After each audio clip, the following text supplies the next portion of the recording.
नमस्कार साथियों, मैं आपका साथी अनिल गुर्जर। तो साथियों, जैसे कि बोर्ड एग्ज़ाम हेतु 5वीं एवं 8वीं के बच्चों का सत्यापन पंजीयन rskmp.in की वेबसाइट पर प्रारंभ हो चुका है और इसमें हम देख रहे हैं कि कुछ अपडेट हो रहे हैं जिसमें नए ऑप्शंस आते रहते हैं और अभी भी जो है बहुत सारे ऑप्शंस आना बाकी है, जैसे कि नए बच्चों को ऐड करना, बच्चों को रिमूव करना, उसके बाद कैटेगरी सुधार हेतु एक ऑप्शन आएगा।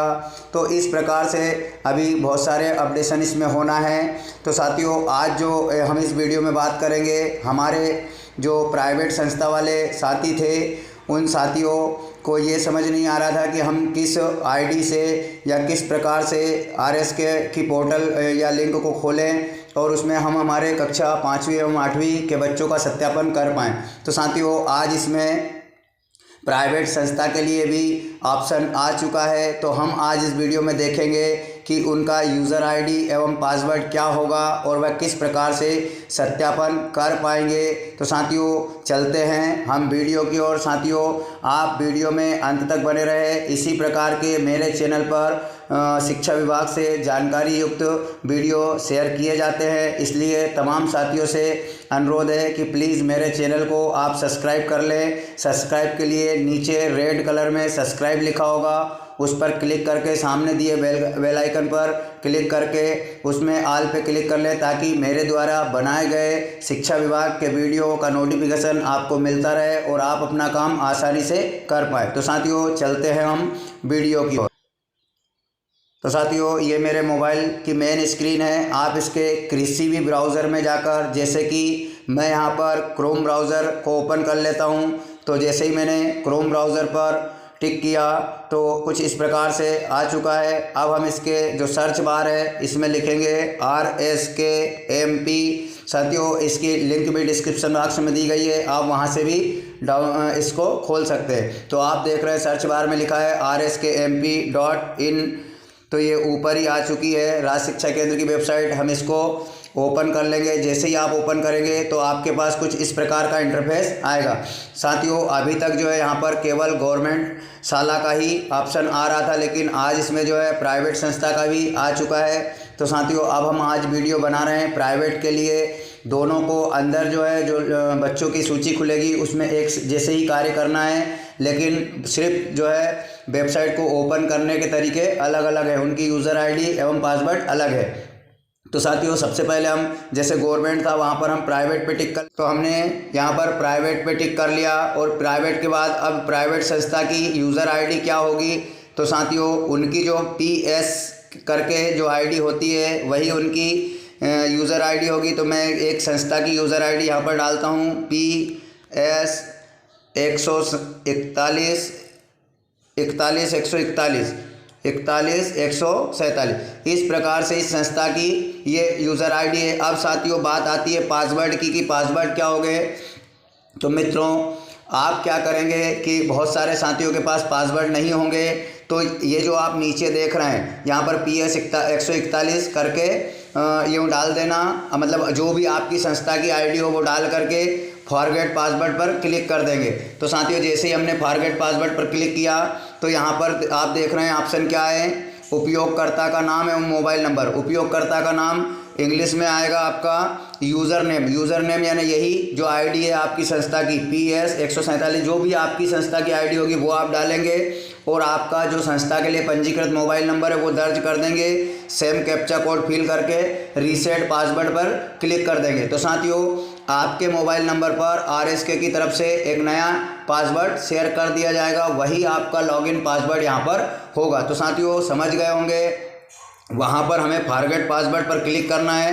यहाँ पर जो है फॉरगेट पासवर्ड पर क्लिक करेंगे और जो है इस प्रकार का इंटरफेस आ जाएगा। इसमें अपनी संस्था की आईडी डालेंगे और उसके बाद जो पंजीकृत मोबाइल नंबर वो डालेंगे और कैप्चा कोड डालकर रीसेट पासवर्ड पर जैसे ही क्लिक करेंगे तो आपके पंजीकृत मोबाइल पर RSK की तरफ से एक पासवर्ड आएगा, उसे ही हमें वहाँ पर फिल करना है। तो साथियों, हमारे साथी के पास पासवर्ड आ चुका है जो हमने नोट कर लिया है। अब हम उसको डालकर लॉगिन करते हैं और देखते हैं किस प्रकार से हमें सत्यापन करना है।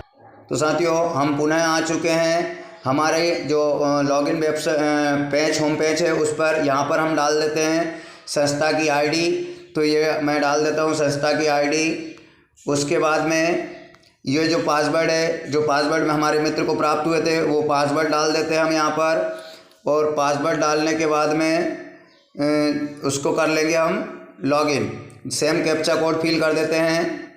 तो साथियों मैंने यहाँ पर सारा कुछ फिल कर दिया है, संस्था आईडी, उसके पासवर्ड और कैप्चा कोड। अब कर लेते हैं हम लॉगिन। तो जैसे ही लॉगिन पर क्लिक किया तो साथियों आप देख रहे हैं आपके सामने इस प्रकार से जो है प्राइवेट संस्था का जो होम पेज है राज शिक्षा केंद्र का, वो खुल चुका है। अब हमें क्या करना है, हो सकता है किसी साथी के में इस आड़े भाग में खुले तो वो यहाँ पर जाकर ये जो आप देख रहे हैं डेस्कटॉप साइट, इस पर हम नीचे जिस पर टिक किया है मैंने डेस्कटॉप साइट पर कर लेंगे मोबाइल को, तो कि इस प्रकार से आपको दिखाई देने लगे। अब हम आगे चलते हैं। तो ये आप देख रहे हैं 5वीं 8वीं परीक्षा 2022-23। जब हमने इस पर टिक किया तो यहाँ पर आया छात्र सत्यापन, स्टूडेंट वेरिफिकेशन। हम स्टूडेंट वेरिफिकेशन पर क्लिक करेंगे। जैसे स्टूडेंट वेरिफिकेशन पर क्लिक किया तो यहाँ पर आपके सामने इस प्रकार का इंटरफेस आ चुका है। इसमें हमें क्या करना है, तो आपका जो डाइस कोड है वह सी जा रहा है। जैसे यहाँ पर 23-360-10-5700 ये डाइस कोड है संस्था का, और उसके सामने कक्षा चुनने के ऑप्शन आ रहे हैं। तो जब हमने कक्षा चुनने पर क्लिक किया तो यहाँ पर 2 प्रकार से आया, कक्षा 5वीं एवं 8वीं। तो हम सबसे पहले कक्षा 5वीं पर टिक कर लेते हैं और क्लिक कर देंगे 100 पर। जैसे ही हमने 100 पर क्लिक किया तो हमारे पास कक्षा में जो दर्ज या मैप बच्चे हैं उनकी सूची ओपन हो चुकी है। तो साथियों हम देखते हैं यहाँ पर 7 बच्चे ओपन हुए हैं और उनके सामने, बच्चों के सामने सारी जानकारी फिल है और उनके सामने 2 ऑप्शन आए हैं, एक एक्शन का और एक रिमूव का। तो जो बच्चे हमारी संस्था के अगर नहीं हैं तो उनको हम रिमूव कर देंगे, और अगर है तो फिर क्या करेंगे, तो जो एक्शन बटन है उस पर हम टिक करते हैं। जैसे ही हमने एक्शन बटन पर क्लिक किया तो यहाँ पर बच्चे की बहुत सारी जानकारी, पूरी जानकारी खुलकर हमारे सामने आ चुकी है। साथियों इसमें सबसे पहले हमें देखेंगे नाम को। तो नाम यहाँ पर उसकी अगर मीनिंग मिस्टेक है तो उसे सुधारेंगे, और जहाँ तक हो सके सारे शब्दों को, सारे वर्णों को हमें कैपिटल लेटर में कर देना है। दूसरे नंबर पर हम देखेंगे डेट ऑफ बर्थ।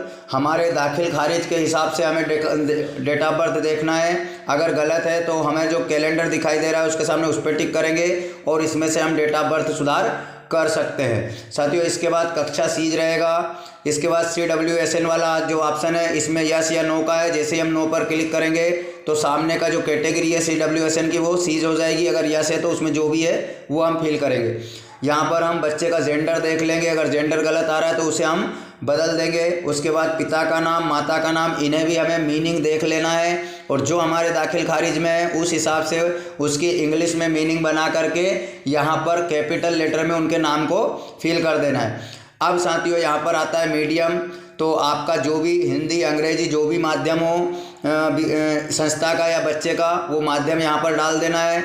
और सब्जेक्ट में साथियों ध्यान रखना है, सब्जेक्ट में विशेष चीज़ ध्यान रखना है कि अगर बच्चे का हिंदी विशिष्ट है तो हम हिंदी विशिष्ट पे टिक करेंगे तो उसके सामने अंग्रेजी सामान्य अपने आप हो जाएगा, और अगर अंग्रेजी सामान्य है तो हिंदी विशिष्ट हो जाएगा। तो इस प्रकार से विषय का विशेष ध्यान रखना है। जो भी बच्चे का विषय है उसी पर टिक करें, उसकी बुक को देखें। अगर हिंदी विशिष्ट है तो प्रथम भाषा में हिंदी विशिष्ट करें, और अगर हिंदी सामान्य है तो हिंदी सामान्य करें, अंग्रेजी विशिष्ट करें। इस प्रकार से, क्योंकि पेपर जो है उसी हिसाब से आएंगे। अगर यहाँ से आप बच्चे की जो है भाषा या जो विषय गलत चुन लेंगे तो आपकी संस्था में बोर्ड परीक्षा में से आने वाले पेपर भी उसी गिनती के आधार पर आएंगे जो आप यहाँ पर फिल करते हैं। तो साथियों इसका विशेष ध्यान रखें। उसके बाद जो थर्ड भाषा है कक्षा 5वीं की, वो थर्ड भाषा में आपको चयन करना है, भाषा का चयन नहीं, क्योंकि कक्षा 5वीं में 4 ही भाषाएं हैं, उसके अलावा कोई भाषा नहीं है। और अगर है तो उर्दू, सामान्य, मराठी जो भी भाषा हो उसका हम चयन करेंगे। तो हम यहाँ पर कोई भी भाषा का चयन नहीं कर लेते, और बाकी गणित और पर्यावरण अपने आप यहाँ पर शो हो रहे हैं। तो साथियों इस प्रकार से आप इस फॉर्म को पूरा भरेंगे, और यहाँ पर जो वेरीफाई का ऑप्शन देख रहे हैं इस पर हम क्लिक करेंगे। जैसे ही आप वेरीफाई के ऑप्शन पर क्लिक करेंगे तो जो आपका कुछ छूटा हुआ है वो यहाँ पर लाल उसमें बनकर आ जाएगा। तो सारा फिल करने के बाद यहाँ पर एक ऑप्शन आ रहा है कि मैं घोषणा करती हूँ कि मेरे द्वारा विद्यार्थी की सभी उपलब्ध जानकारियों का सत्यापन कर लिया गया और इसमें कोई त्रुटि नहीं है, और फिर से जो है यस वेरीफाई आया है। तो इस पर हम क्लिक करेंगे। तो साथियों जैसे ही हम इस पर क्लिक करेंगे बच्चे की जानकारी सत्यापित हो जाएगी और उसका नाम एक हरी पट्टी में आ जाएगा। तो इस प्रकार से साथियों ये थी कक्षा 5वीं और 8वीं के बच्चों के सत्यापन संबंधी एक महत्वपूर्ण जानकारी। आशा है आपको जानकारी अच्छी लगी होगी। मेरा सभी साथियों से अनुरोध है कि सभी अपने सभी साथियों तक इस वीडियो को शेयर अवश्य करें, ताकि वो भी जल्द से जल्द अपने कक्षा 5वीं और 8वीं के बच्चों के बोर्ड परीक्षा हेतु सही व अच्छे तरीके से सत्यापन कर पाए। इसमें ध्यान रखने योग्य बातें ये है कि अभी आपको जिस बच्चे की कैटेगरी गलत आ रही है उसका सत्यापन नहीं करना है। कैटेगरी वाले बच्चों के लिए हो सकता है कि ऑप्शन बाद में आएंगे, उसमें हम सुधार करेंगे। जो बच्चे अभी आपकी संस्था की उसमें सूची में दिखाई नहीं दे रहे हैं उनका भी टेंशन ना लें। अभी ऐड स्टूडेंट का ऑप्शन आ सकता है, उसमें हम नए बच्चों को ऐड करेंगे।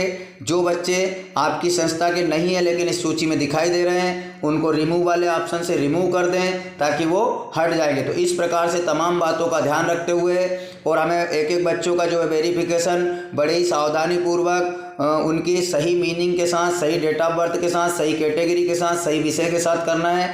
साथियों इस प्रकार से पूरा सत्यापन कार्य हमें करना है। तो साथियों मिलते हैं एक नई जानकारी के साथ, तब तक जय हिंद।